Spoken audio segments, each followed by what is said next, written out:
শফিকুল ইসলাম অপু সাবেক জাতীয় সংসদ সদস্য। অপু সাহেবের 4 ভাই 4 বোন এবং ওনার মা জীবিত আছেন, বাবা মৃত। এই বাড়িটি আমাদের পৈতৃক সম্পত্তি। এই বাড়িটি বিক্রি হয়েছে 2022 সালে। হরিণাকুণ্ডুর তাহেরুধা ইউনিয়নের ছাত্রলীগের রাজনীতির সাথে জড়িত ছিল একসময় সঞ্জয় কুমার সাহা, বর্তমানে আমেরিকা প্রবাসী। এই বাড়িটা উনি কিনেছেন 30 লক্ষ টাকা শতাংশ, 1 শতাংশ জমির মূল্য 30 লক্ষ টাকা, বাড়িটির মূল্য 40 লক্ষ টাকা ধরে 7 কোটি টাকায় এই বাড়িটি, এই সম্পদ বিক্রি হয়েছে।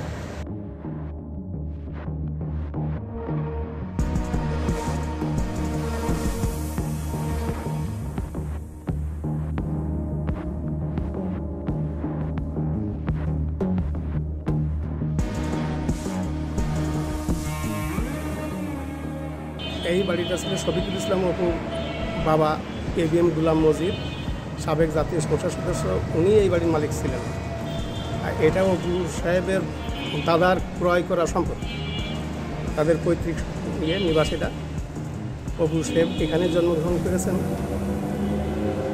এবং এই বাড়িতে বসবাস করে গেছেন অপু সাহেবের দাদা দাদি, অপু সাহেবের বাবা মা। অপু সাহেব নিজেও এখানে জন্মগ্রহণ করে এখানে উনি বসবাস করেছেন। আগস্টের 4 তারিখ পর্যন্ত তিনি এই বাড়িতে ছিলেন। 5 তারিখে গণঅভ্যুত্থানের দিনই উনি এখান থেকে নেমে চলে গেছেন, আর কখনো ফিরে আসেন। এটা হয়েছে ছাত্রলীগের রাজনীতির সাথে জড়িত ছিল ক্রেতা সঞ্জয় কুমার সাহা। সে অপু সাহেবকে বলেছিল যে ভাই এই বাড়িতে আপনি থাকবেন।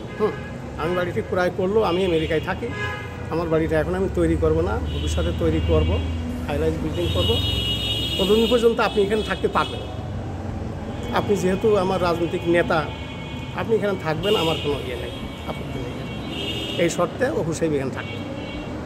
এই জমিটা হলো 26 শতাংশ জমি,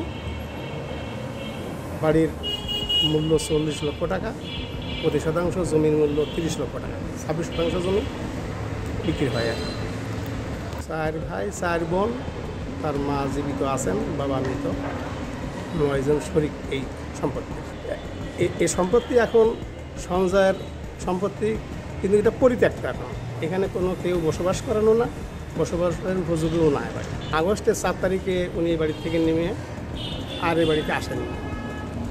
5 তারিখে গণঅভ্যুত্থানে বাড়িটি উড়িয়ে দেয়, ভাঙচুর হয়।